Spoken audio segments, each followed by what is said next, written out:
En 50 ans des souverainetés nationales et internationales, ce vaste pays au cœur d'Afrique a été dirigé par 4 présidents. Joseph Kasavubu, du 30 juin 1960 au 24 novembre 1965.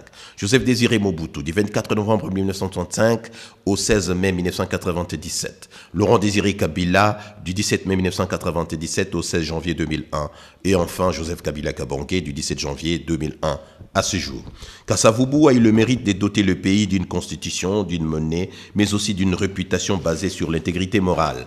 Sous Mobutu, le pays a goûté d'abord à la prospérité économique découlant du boom minier au Katanga, avant de sombrer dans une dictature monopartite matérialisée par le mouvement populaire de la révolution parti-État, en passant par la zaréanisation et les pillages des tristes mémoires. Mobutu a eu le mérite de réunifier le pays, rassembler les Aïrois et consolider l'intégrité territoriale. Grâce à la dette extérieure contractée auprès des partenaires au développement, mais aussi aux dividendes de la vente de minéraux, Mobutu a laissé des repères importants qui font jusqu'à ce jour la fierté de la RDC. Il s'agit principalement du barrage hydroélectrique d'Inga, avec sa ligne haute tension Inga-Chaba, le pont Maréchal, le palais du peuple et les stades de martyrs, pour ne citer que cela. Vint alors le tour de M. Laurent Désiré Kabila, un maquisard de longue date.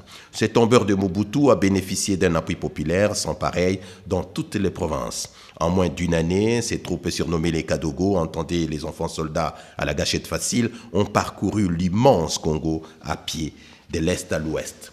Laurent Désiré Kabila a le mérite d'avoir réussi à faire fonctionner la machine étatique sans appui extérieur. Avec un franc-parler légendaire, l'homme du 17 mai a mis sur pied le service national pour assurer l'autosuffisance alimentaire de la population. Malheureusement, l'expérience n'a pas fait long feu après sa mort. À la mort de Laurent Désiré Kabila, le 16 janvier 2001, son fils Joseph Kabila Kabange le succède. Aussitôt arrivé à la tête du pays, Joseph Kabila renoue avec les institutions de Bretton Woods dans le but d'obtenir in fine l'effacement de la dette extérieure de la RDC. Mais le pays est en guerre. Il est même subdivisé en 4 territoires. Grâce à la diplomatie sud-africaine, les Congolais se réconcilient à Sun City et décident d'enterrer la hache des guerres. Il décide même de tenter une expérience unique au monde. Il s'agit de la formule 1+4. En 2006, les élections générales libres, transparentes et démocratiques sont organisées. Joseph Kabila l'emporte haut la main avec sa coalition présidentielle dénommée AMP au pouvoir.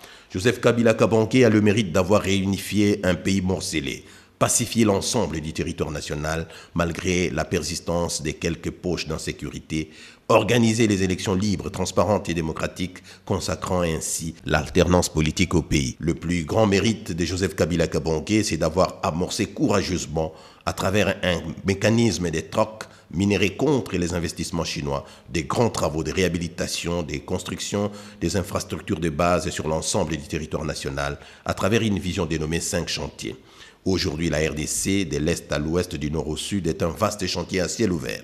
Les grandes villes comme Kinshasa se métamorphosent plus vite dans la modernité, à la grande satisfaction de la population. Mais avant de célébrer le jubilé d'or de la RDC, le pays a sombré dans un deuil avec l'assassinat de l'activiste des droits de l'homme et président du comité exécutif de la Voix des Sans-Voix, Floribert Chebeya, tragiquement assassiné par étranglement. L'enquête est en cours, mais cette disparition a dangereusement terni l'image du pays à l'extérieur. C'est un pays résolument tourné vers l'avenir qui vient de célébrer son demi-siècle d'indépendance sous le thème « Le réveil du géant ». Joyeux anniversaire à tous les Congolais, où qu'ils se trouvent à travers le monde.